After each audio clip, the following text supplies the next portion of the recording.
everyone, today I'm going to share with you Internment. It's by Samira Ahmed. Now, this is a dystopian book, but it's also one of those dystopians that's like hits way too close to home. Like it's set in the very, very near future. Like this could happen tomorrow. And Layla Amin is our main character, and Layla is Muslim American, and it's at a time when political tides have turned and perception has turned against Muslim Americans, and they're facing a lot of like really strict rules that are controlling their behavior. Like Layla has had to be homeschooled for the last few months by her father, and there's like definitely this taking away of like their civil liberties.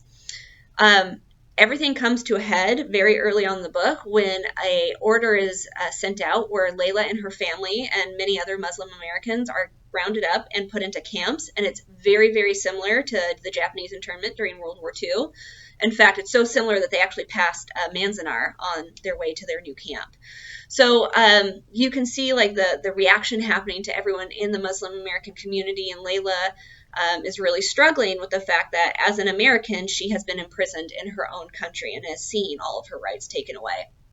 So most of the book takes place in this camp and kind of wrestling with the loss of civil liberties and with imprisonment, and sort of this like questioning of like, is this what it means to be American now? Like, how could this have happened? And then, of course, like a level of resistance also happening with the camps as people are like, we got to stand up. We can't let this happen to us anymore.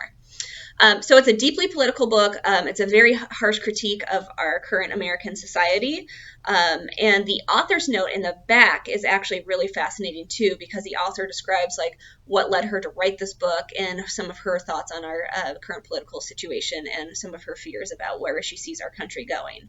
So it's definitely thought-provoking. It's definitely a book that will get you thinking and also cause people to have really strong reactions.